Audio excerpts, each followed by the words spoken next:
So right off the bat, I want to talk about the clicking on links and why you shouldn't do it. And actually, I'll put it on the screen too. Ben shared this last night, which actually fits pretty well into the conversation, which is about K4K had a tweet about, scammers can now hide links in the Discord text, watch out for hidden links. So you see one here that shows, it looks like OpenSea.io. But actually, when you edit the message, or you're showing you could edit the message and just put that as marked. What it looks like to me is Markdown. So if you're not familiar with Markdown text, it's what if you're on GitHub, if you're looking at, for example, GitHub stuff, all this is Markdown text. All this is in like a language that describes like how to bold stuff or make titles or make links. All that stuff. Like even here, I guess I don't know if you can see. Let's see. Yeah, I don't know if you can see me highlighting or not, but underneath this isn't visitlibpagehere.com. This is metamask.github.io/vault decryptor. So Markdown, again, it's just it's a language for formatting text. And apparently Discord can use that. I'm sure other stuff can use it as well. And so the point here is when you're looking at text, even if you see it, if it's, I guess one way to do this is instead of just looking at it and thinking that's what it is, OpenSea, you could right click and then copy and see what it actually is. So for example, again, back on, let's see, where was I? Oh yeah, over here. So yeah, this one. So for here, I can right click and copy the link on Visit Live page here. And actually that goes to this page. So again, that could say OpenSea, that could say anything else, and it wouldn't be exactly what it looks like because it's not text exactly. It's like rich text. It's this formatted Markdown text. So that's something that you got to look out for. Not just click on stuff, and that's just on the Discord side. I mean, I don't think Telegram supports that. I think Telegram's all text as far as I know, which is almost a security feature at this point. Now that we see how other platforms are handling it, but yeah, Ben, what do you think about these types of things where they kind of just get you off guard, where you think how the thing works, you think that is OpenSea.io, but in reality, it could be something else. Is that something people usually overlook? Yeah, I think a big way to kind of like mitigate this risk is to just have a crypto-only computer where you don't have you're not on Discord on that computer, you're not really searching the web. That's a huge way to not even have to worry about this. But yep, exactly. Separating your chat. I mean, I've talked about before, like I have different machines, different devices. I don't put Telegram on my phone.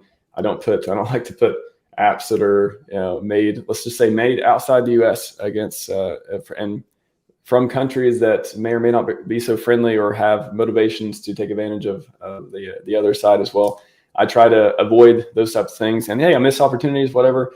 But I think I like Twitter, and I use like Twitter DMs and stuff for this type of thing. But for example, Telegram, Discord, whatever communication I need to have goes on a separate device. And I even segregate that device. I have I don't want to go over my whole networking setup and stuff, but I tell people with validators too, if you're running one at home, one way to protect yourself in case it gets hacked or something, and so they don't get on the rest of your network, is to just put another router in there, physically put it on a different network, plug it into that router, and then plug that router into your other one or your modem or whatever you got going on.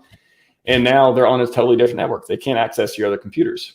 So same thing with this. Like if I have a device that's talking to Discord, talking to Telegram, talking to stuff where I could click on a link, or I could download or run an exe, which and mistakenly, and I didn't verify it, all the stuff that we'll talk about today, it's not going to affect my crypto. It's not going to affect my other stuff, my other computers. They're not going to be able to move around my network because I physically isolated it away.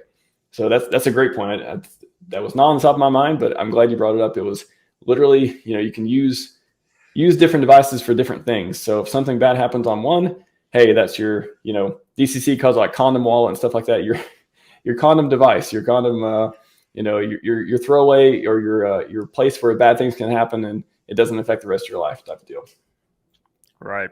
Yeah. And don't do crypto on your phone. I know here's the thing. Some people, that's all they have is their phone, or they only have one laptop, at least have a hardware wallet and then just be extra careful. But even on a crypto only laptop, you got to make sure you're not going to a fake page and you're not approving a scam. Because I guess a lot of times I see, in the bull, there'd be like articles and it'd be like NFT influencer with 400,000 followers, just got hacked for 10 million. And it's like, he just had a normal MetaMask without a hardware wallet. And like, he was playing video games and his friend sent him a link and he clicked the link and his MetaMask got drained. And it's like, well, dude, there's so many ways to avoid that.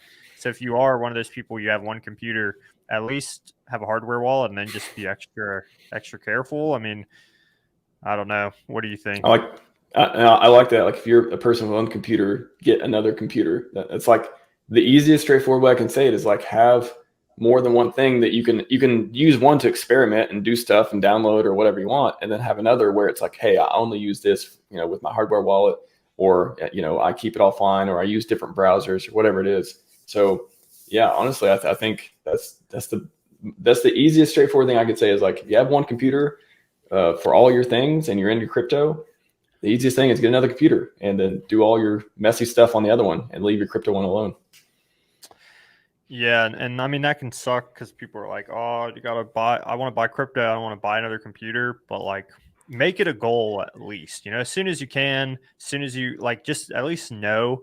I mean, I had a just a normal MetaMask, and I knew I needed a hardware wallet, and I just like kept putting it off. But it was always in the back of my mind. Okay, I need to do this. I need to do this. I could lose all this money like when I first got into crypto. So at least just get to it. Make it a priority, make it a goal, because if your security is not right, all the money you're investing doesn't matter anyway. You're just going to lose it, and that sucks. Just accept that reality first. Yeah, I think it goes back to fundamentals. Like if you are not trying to be a thousandaire and you believe your crypto investments, you want to hang on to them for a long time, you think they're going to go up in value. What is $500 or $1,000 for another machine, and a couple $100, $100, whatever it is, for however many hardware wallets you want to keep around. Like, what is the difference? You need to buy a router to segregate your network, like $50. What is the problem with spending? If you think you're going to have thousands or hundreds of thousands or tens of thousands of dollars, to me it makes sense to prepare yourself to make a little bit of upfront investment and go out and take care of the basics before you get into something and then panic because you realize you're not as secure as you thought you were.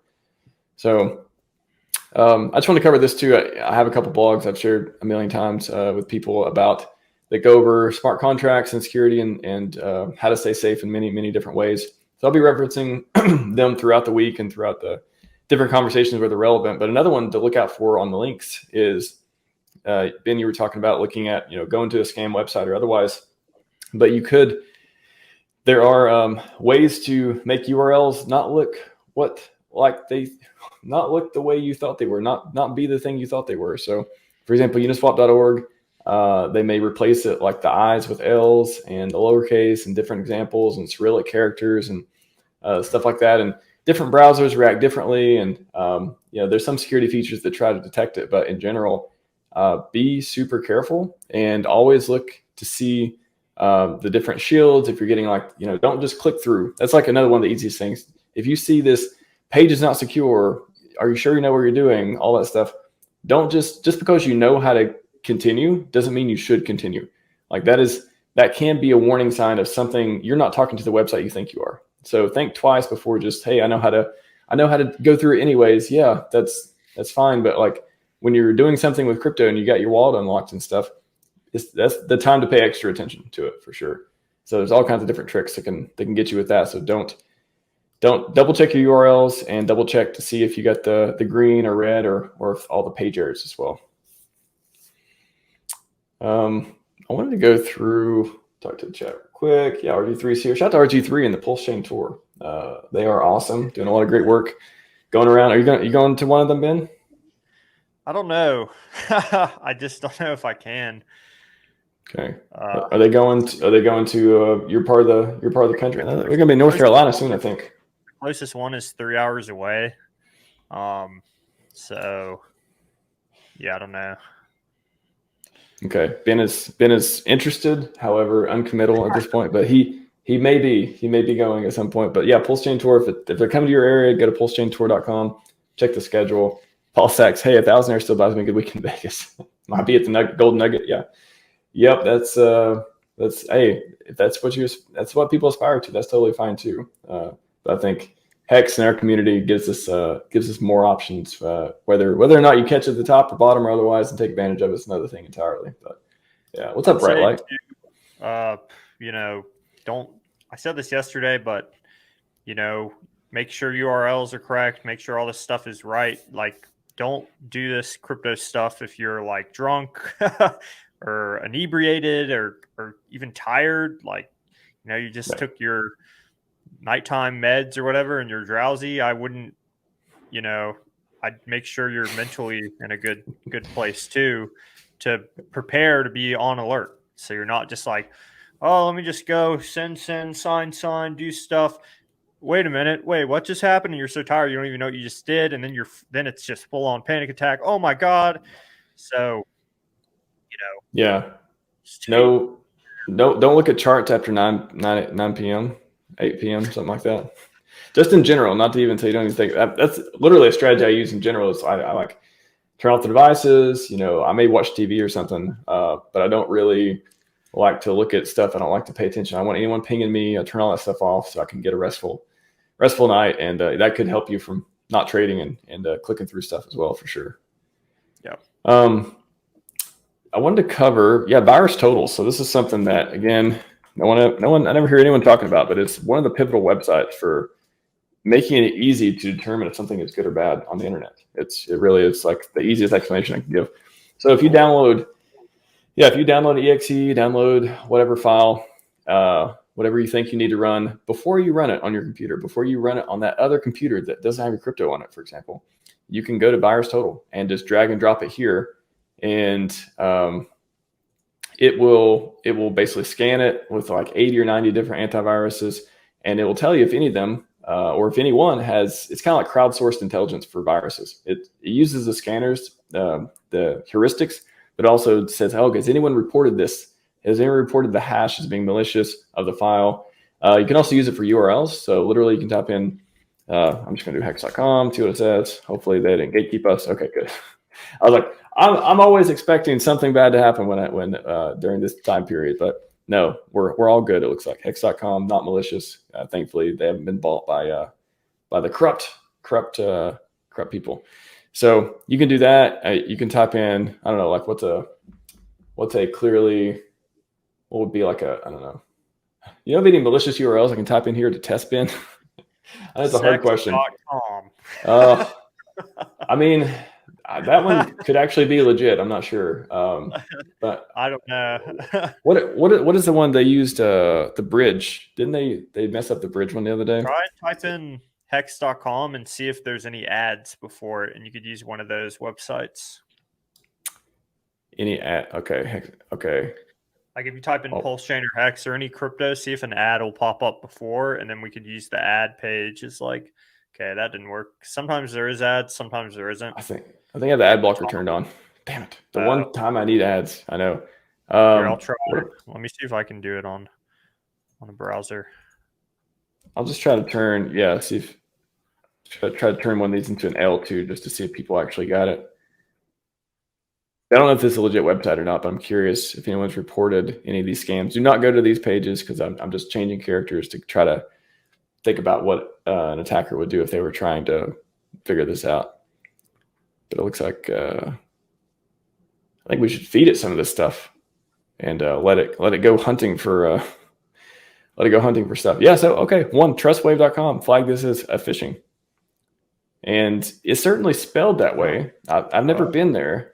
But for example, this is a great case study. So everyone, if you come across a link that looks weird and you're not sure if it's correct or not, virustotal.com, type it in and it will scan all these different ones. It'll go through, use all these different sources of information for antivirus and malware stuff. And this one actually, one of them flagged it as phishing. So, and that's PulseChain with a L instead of an I? That is PulseChain with an L, yeah. Yeah. Again, I don't know if it's a malicious website or you. That's bad. I can go to it. Let's see. Let me go to it and see. Let's see what it looks like. If it looks exactly the same. I mean, it could not be like it could not be a actual malicious website, but just they may just be looking at, okay, we know PulseChain is legit, but we know this could be a typo that someone's trying to use. So yeah, this doesn't even look like a website. It's just a domain landing page. So even if it's not a website, they're even detecting it as, hey, that's a common way to try to trick people. That's cool. So nice. Yeah, very useful. That is a good tool. Hex. Someone said try hex.io or hex.xyz. That's good. That's smart. Hex.io seems clean. Hex.xyz. Suspicious. Suspicious. Well, yeah. There's got to be like what's that? The one scam on Twitter is always like Hex Crypto, and it's always misspelled like crazy. Hexairdrop.com or something. I don't know. Yeah, I'm just trying a couple to see. It's kind of fun. It's not been reported, at least. Yeah, and this is not like, oh wow, reg.ru. Interesting. So somebody from, again, I'm not saying Russians are bad or anything, but a lot of people operating in that part of the world tend to be very good at computers. I'll say that. And but yeah, no. Shout out to all our awesome Russians. We got some. I'm sure there's some definitely some good ones out there. Russian Hexkins, we love you for sure. Anyways, yeah. So that's a place you can do URLs. You can do file. I mean, what I used it for all the time, especially back in 2017, I'm downloading, going through the shitcoin of the week. I'm downloading the wallets, and I'm like holding my breath that this is not malicious. I'll put the wallet in here. Then you get all the fights on bitcointalk.org of like, oh no, but it's reporting malicious. It's actually wrong. There's nothing wrong with it. And then people actually I've heard of people getting their crypto just wiped off. I've heard of like famous people it happening to. They downloaded a wallet. They're like, oh, it's a new project. I'm going to go stake some coins or run the miner or just run the wallet just to communicate with it, because it's not, Ethereum, it's its own chain or whatever. And they lose all their money. And they literally have to start over again. So it's one thing is, isolating it. Another thing, even back then, I was running a lot of them in virtual machines. So I'd have a bunch of wallets of different coins or whatever. And then I would have on separate virtual machines. So at least, they'll have maybe like 10 wallets on one, different coins and stuff, 10 wallets on another. So I kind of like, I can't have 10 VMs. I can't have a VM for each one. So I kind of just took the risk of, if one gets compromised, then it sucks. And they take the other coins, but kind of spread out the risk like that. So you can create multiple virtual machines to run these things on. You can use snapshots to replay it. So nothing you do on one, you can just rewind it like it never happened and you can start fresh. There's a lot of techniques. I've talked about virtual machines before too. They're super helpful. And you can also search. So you can search for, you can search for PulseChain. And well, I didn't turn out anything. Let's see, PulseChain. You can search for different people reporting stuff. URL. Oh, I need to actually type. I'll do the ln.com. And so other people who have ran checks, they did stuff before, and may have more information. Sometimes people post notes about it and stuff too. So VirusTotal, a really good place to check files and check URLs and search for information on stuff before you run it, even on a virtual machine, so you don't have to deal with that mess too. So nice. Yeah, that is there's so many different ways too. So not clicking on links again. Okay, so just on the links part, we'll wrap up on tie that bow. So if you're on Telegram, you're on Discord and all this stuff, Ben, other than clicking on the link, like what are some ways, how would you tell, before you click on a link, do you DM the person and say, hey, is this really you on another platform? How do you verify these types of things? I don't know. If some random person sends me a link, I'm definitely not going to click on it, Well, what if it's it looks like a founder? What if it's a fake account from Alex from Hedron, or it's a fake Richard Hart, stuff? I would assume that they would never message me in the first place. So, if one of them randomly sent me a link out of the blue, I'd just ignore it. But if they were how's crypto treating you, Ben? What? I've seen that one a million times. How your bag's coming? From fake Richard Hart ones and stuff. I'm like, oh, really? Not even how he would even start the conversation. I'm pretty sure. There's a way to turn off people in the same group. Like if you're in a group chat with people on Telegram, you can make it so they can't message you.